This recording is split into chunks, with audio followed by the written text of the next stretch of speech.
ang development para sa tanan, inclusive. So isip mayo sa balay-balay ang nagiging maminaw kung sa kayuan sa tanan. Isip mayo sa balay-balay, ako gid ang muguro. Pag magpatawag na kami ang council, kinanglan, all eyes, all ears to government para muli sa inyo nga. Kung sa nila, mga programa, ang ngayon na akong paminahon, ay isip mayor, ito na instrumento sa annual budget, kung saan pag-allocate. Kung makainundo mo, first time siguro sa election campaign sa Malay-Balay, idalagin na ko ang annual budget sa Malay-Balay. Whenever I go, whenever we campaign sa barangay, ano ba? Ako ipatulog sa mga katawa na mauni ang backbone, mauni sistema sa itong paggoberno. We should be involved. Involved yung ikan dito sa barangay o diri sa syudad. So, sa barangay level, PAPSI chairman, ang PAPSI member, involved din siya ito, even sa pag-prepare sa inuig na budget. So, diri sa city government of Malay-Balay, involved ang mga council kay para magpa-plastar. Para ang budget sa nagbayang sa Malay-Balay, reflective kung sa inyong paninangan nun, dito yun.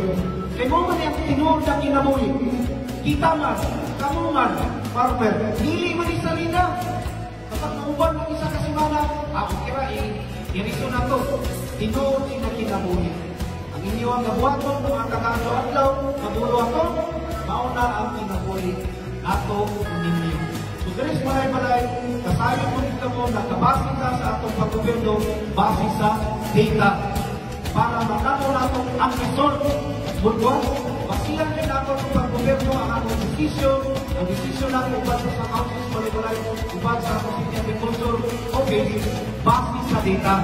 Para dili magtumutungo, para dili masayang ang oras, ang kwarta na kilgahin. Eh para ang resulta, makita na ako for the past 3 years kung sa'y resulta. Eh para ang sunod na 3 years, labi na kay inyong itaga, katuwa naman dato, tarungon pa nato kung para ang resulta, mas maayo pa sa first 3 years para mahulaan tanong ng mag-uubad din sa Malay-Balay. Usbon ko, isip local government unit sa Malay-Balay. Kamutan nato ng kwarta sa Malay-Balay, hindi masaya. Mabutang sa insakto para daklan ang makapahimulos, hindi lang ang pipila, para ang kwarta sa Malay-Balay, hindi mabalik-balik. Kaya ang palasiyan na atong ipatungan, bakit sa data na kitagan sa itong mga agriculturist, technician, sa itong mga supervisor. Kinanglan focus sa ito. Itipag-tipag na ang mga lain-lain na sekta. Ikan sa livestock, na atin ang personal sa itong Secretary Office ng Dr. Omar, na nakita na po na grabe po nilang performance karon.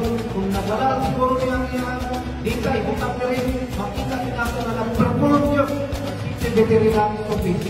Isa na siya sa mga lakang, nakitigaan o timbang ang mga unay agricultural inspection worker, na ang veterinary inspection worker.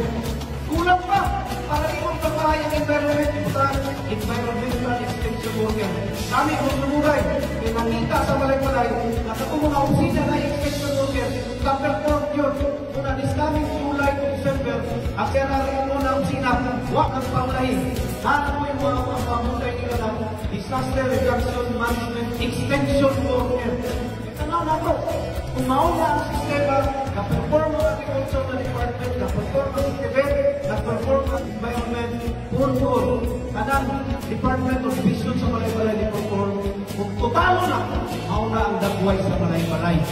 Igo lang po na tumala, di na ako kaya kung wala ang mga kawali sa Malay-Balay. Mabuhay ang atong mga makumang sa dagwayan sa Malay-Balay. As the city mayor, I am more, I could not say something na sa pa. Isa lang, I am proud of you. Keep up the support, keep up the support. The city government, magpanuyo kanikyo sa kanunay. Nakasalamat o happy. Tapos ka, mag-uumang 2025. Salamat. It is with great pride and heartfelt gratitude that we welcome you all to the Tapok Mag-uuma 2025 23rd Agricultural and Fisheries Council Congress, a gathering of minds and hearts committed to shaping a better, more inclusive future for our rural communities. This month of May, we also celebrated the National Farmers and Fisherfolk Month. This year's theme, inclusivity, sustainability, resilience, empowering rural communities, shows not only our vision but our shared responsibility. Inclusivity reminds us that every voice, from the smallest barangay farmer to the largest cooperative or farmers, cooperative and association, in the dialogue of progress. Sustainability challenges us to nurture the resources that encourage us, ensuring that the fruits of our labor today do not come at the expense of tomorrow. Resilience celebrates the enduring strength of our rural communities, whose courage and adaptability continue to inspire us all in the face of adversity. In this Congress, may we reaffirm our commitment to policies and programs that uplift and empower. May we forge stronger partnerships, create lasting solutions, and build a future where no one is left behind, which our LCE emphasizes this service, especially to our farmers and fisher folks, to secure our food and productivity, thereby increasing our profitability. This is not only a venue for discussion, but a platform for action. Thank you, dear farmers, for making Malaybalay one of the food baskets in Bukidnon, and for feeding the whole of Malaybalay and the whole world. Maraming salamat po, and may this Congress be productive, collaborative, and transformative for the agriculture and fishery sectors and the communities we serve. Mabuhay po kayong lahat.